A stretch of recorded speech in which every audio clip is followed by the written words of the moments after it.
ओम नमः शिवाय। केवल एक छोटा सा मंत्र जाप करना है और आपको कुछ नहीं करने की ज़रूरत, ना ही आपको कुछ भी नहीं आपने साथ में लेकर जाना। और सिर्फ आपने थोड़ा सा इत्र लेकर जाना है साथ में, और साथ में आसन लेकर जाना है। और अगर आपके पास माला है तो माला के साथ कर सकते हैं, अगर नहीं माला है तो बिना माला के भी ये मंत्र जाप आप कर सकते हैं। तो आज की साधना में हम आपके लिए बहुत ज़्यादा आसान साधना लेकर आए हैं। अगर आपको इनसे ज़्यादा आसान साधना मिलती है तो हमारे चैनल पे ही मिलेगी, अगर नहीं मिलती तो फिर आपको किसी चैनल पर भी आसान से आसान साधना नहीं मिलेगी। सिर्फ़ और सिर्फ हमारे चैनल पे अगर आप विज़िट करेंगे तो आपको हमारे चैनल पे ही आसान साधना मिलेगी और किसी चैनल पर नहीं मिलेगी। तो चलिए बढ़ते हैं साधना की तरफ। इस साधना को कैसे किया जाएगा, क्या इनका विधि विधान है, क्या इनके नियम है, पूरा विस्तार के साथ बताएंगे। तो बने रहिए हमारे साथ। आगे बढ़ते हैं। सबसे पहले जिस भी देवी देवता को मानते हैं आपने उस देवी देवता से आज्ञा लेनी है, अनुमति लेनी है। अगर आपका गुरु है तो आप गुरु से भी आज्ञा अनुमति ले सकते हैं। अगर आपका गुरु नहीं है तो कोई बात नहीं, आप शिव शंकर जी को गुरु मानकर आप उनसे भी आज्ञा ले सकते हैं। तो सबसे पहले आपको इस साधना में, अगर आपके पास माला है तो आप माला के साथ कर सकते हैं, अगर आपके पास माला नहीं है तो कोई बात नहीं। अगर आपके पास माला नहीं है तो मैं एक बात आपको पहले बता दूं, देखिए आपको गिनती नहीं होगी, उंगलियों पर आप गिनती नहीं कर सकते।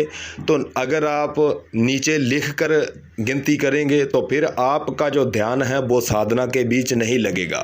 तो इसीलिए जिसके पास माला नहीं है, अगर उसने बिना माला के साधना करनी है तो वो मेरा भाई सीधा ही मंत्र जाप करेगा, कोई गिनती मिनती नहीं रखेगा, क्योंकि उसकी गिनती बनती नहीं है, क्योंकि उनके पास माला नहीं है। तो इसीलिए वो उंगलियों पर नहीं गिन सकता। तो जिनके पास माला है उस मेरे भाई ने 11 माला एक दिन की करनी है।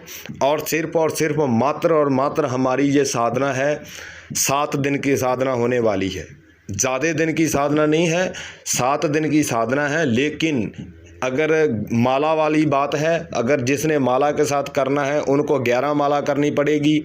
अगर जिसने बिना माला के करना है उसको 1 घंटा रेगुलर बिना गिनती के मंत्र जाप करना पड़ेगा। हो सकता है 11 माला से ज़्यादा भी हो सकता है और कम भी हो सकता है। तो इसीलिए 1 घंटा आपने मंत्र जाप करना है, पूरा आपने ध्यान लगाकर मंत्र जाप करना है ताकि आपको साधना में सफलता मिल पाए। अब बात कर लेते हैं कि जगह कौन सी चाहिए जहाँ पर हमने साधना करनी है। तो घर पर नहीं चलेगी, आपने बाहर ही इस साधना को बाहर ही करेंगे। खेत खलियान में कर सकते हैं, जंगल में कर सकते हैं, नदी के किनारे कर सकते हैं, लेकिन घर पे नहीं करेंगे। घर पे हम ये साधना इसलिए नहीं करेंगे, घर पे हमें डिस्टर्बिंग बहुत ज़्यादा होती है। अगर हम रात को साधना करेंगे हमको पीछे से आवाज़ भी पड़ सकती है कि वो कर लीजिए, ये कर लीजिए, ये तुम्हारा काम पड़ा है, वो पड़ा है। तो इसीलिए आपने साधना को घर से बाहर ही करना है ताकि आपको कोई पीछे से आवाज़ लगाने वाला ना आए। तो इसीलिए घर से बाहर ही करेंगे। तो जहाँ पर आपने साधना करनी है 1 दिन पहले जाकर आपने वहाँ पर साफ़ सफाई कर देनी है, ताकि अगर वहाँ पर गंदगी है तो गंदगी को उठाएंगे, साफ़ करेंगे जहाँ पर आपने साधना करनी है। अब मंत्र की बात कर लेते हैं कि मंत्र कौन सा है। ओम अप्सराय अगच्छागच्छ स्वाहा, ओम अप्सराय अगच्छागच्छ स्वाहा, ओम अप्सराय अगच्छागच्छ स्वाहा। बस यही छोटा सा मंत्र है, कुछ ज़्यादा बड़ा मंत्र नहीं है जो कि आप आज़ाद नहीं कर पाएंगे। छोटा सा मंत्र है, इस छोटे से मंत्र को कोई भी मेरा बहन भाई जाप कर सकता है। इस साधना को 7 दिन तक हम करेंगे लगातार रेगुलर। जैसे हमने पहले दिन किया है वैसे ही हमने 7 दिन तक लगातार करना है, और बीच में कोई छुट्टी नहीं करेंगे, गैप नहीं डालेंगे। अगर हमने एक बार साधना को स्टार्ट कर दिया तो रेगुलर 7 दिन तक करेंगे। अगर आपने बीच में छोड़ना है तो फिर साधना को मत स्टार्ट कीजिए, ये हमारी इतनी रिक्वेस्ट है। अब इस साधना का दिन कौन सा होने वाला है ये भी आपको बता देते हैं। बुधवार की रात्रि को हमने इस साधना को स्टार्ट करना है। 11 बजे से लेकर 12 बजे के बीच 1 घंटे के अंदर आपने 11 माला पूर्ण करनी है। अगर आप थोड़ा सा मन लगाकर 1 घंटे के अंदर मंत्र जाप करेंगे तो 11 माला आराम से हो जाती है। कोई इतनी बड़ी बात नहीं है, 1 घंटे में हो जाती है 11 माला, क्यों मंत्र छोटा सा है, कोई बड़ी बात भी नहीं है। जब आपका आखिरी दिन होगा तो अब आपके सामने आकर खड़ी हो जाएगी और बोलेगी आपको कि हमें किस लिए बुलाया है। तो आपने यही बोलना है कि देवी, हमने जन कल्याण की सेवा के लिए आपको बुलाया है। मैं अकेला मदद नहीं कर पा रहा हूँ, इसीलिए हमने आपकी मदद ली है और मैं जन कल्याण की मदद करूँगा आगे, तो आप हमारा साथ दीजिए। उसके बाद 15-20 मिनट तक आपके पास रुकेगी। अगर 15-20 मिनट के अंदर अंदर आपके वचन ले लिए तो ले लिए, उसके बाद नहीं तो वचन नहीं लिए जाएंगे। तो आपने 15-20 मिनट के अंदर अंदर ही आपने वचनों की बात कर लेनी है कि देवी हमें वचन दीजिए, और 3 ही वचन आपने लेने हैं, 3 ही वचन देने हैं। वचन थोड़ा सा सोच समझ कर लीजिए।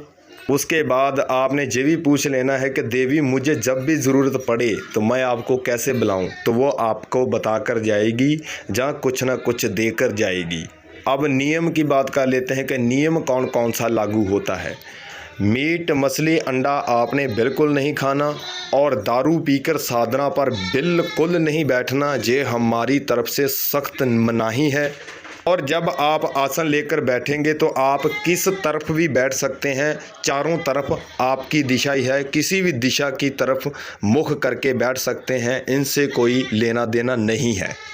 और जो कपड़े आपने पहले दिन डाले हैं वही कपड़े 7 दिन तक आपने साधना में वही कपड़े व्रतों में लेने हैं जो कपड़े आपने पहले दिन डाले हैं। कपड़े थोड़े से आपने खुले डालने हैं ताकि आपको बैठने में कोई तंगी ना आए, ठीक है। कपड़े थोड़े से खुले लेंगे। आसन किसी भी कलर का ले सकते हैं, आसन की भी कोई बात नहीं है, किसी भी कलर का आसन ले सकते हैं, कोई लेना देना नहीं है। सिर्फ और सिर्फ आसन जो आपका है, आसन थोड़ा सा बड़ा होना चाहिए, मोटा होना चाहिए, ताकि आपको ज़्यादा बैठने में किसी भी प्रकार की तकलीफ़ ना हो। तो इसीलिए आसन जो थोड़ा सा मोटा लीजिए, बड़ा लीजिए, बैठने में आपको थोड़ी सी आसानी हो।